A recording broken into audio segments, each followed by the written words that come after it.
এই বেকার সমস্যা দূরীকরণটা একটা অন্যতম কাজ। তারুণ্যের প্রথম ভোট ধানের শীষের পক্ষেও। আপনারা দেখছেন প্রতিদিনের ভোটের আলাপ। আজকে ত্রয়োদশ জাতীয় সংসদ নির্বাচন আগামী 12ই ফেব্রুয়ারি অনুষ্ঠিত হবে।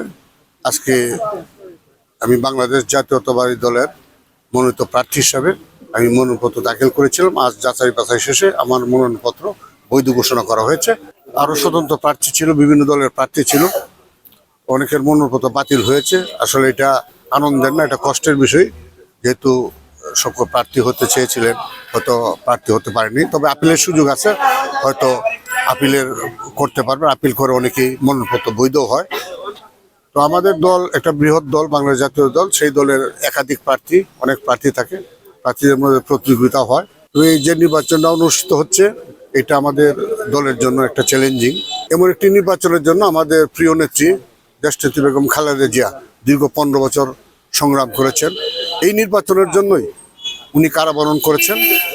আজ এই নির্বাচন আমাদের দোরগোড়ায়, কিন্তু আমাদের পরিতাপের বিষয় এই নির্বাচনের ফলাফল উনি দেখে যেতে পারেননি।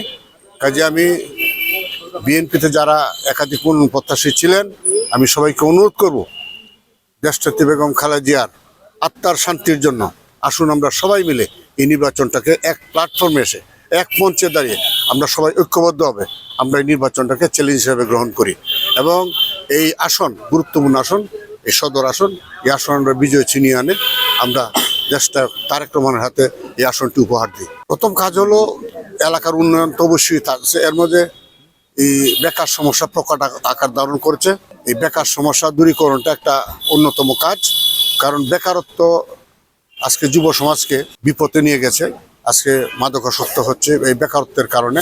কাজে বেকার সমস্যা সমাধানটা একটা অন্যতম কাজ। সেই সঙ্গে স্বাস্থ্য, শিক্ষা সহ এই মাদকমুক্ত এই কিশোরগঞ্জ গড়া আমাদের একটা অঙ্গীকার এবং আমরা ইনশাল্লাহ আমি মনে করি যে আমি এই সকল শ্রেণী পেশার মানুষকে নিয়ে আমি কিশোরগঞ্জের ব্যাপক উন্নয়নে আমি কাজ করব। আসলে তরুণরা তো এটা আনন্দের ব্যাপার, তারা প্রথম ভোট দেবে, তাই মনে করি উৎসাহ উদ্দীপনা নিয়ে তরুণরা, যুবকরা যারা প্রথম ভোটার হয়েছে তারা ভোট দেবে এবং তাদের ভোট ধানের শীষের পক্ষ হোক, এটা আমার প্রত্যাশা।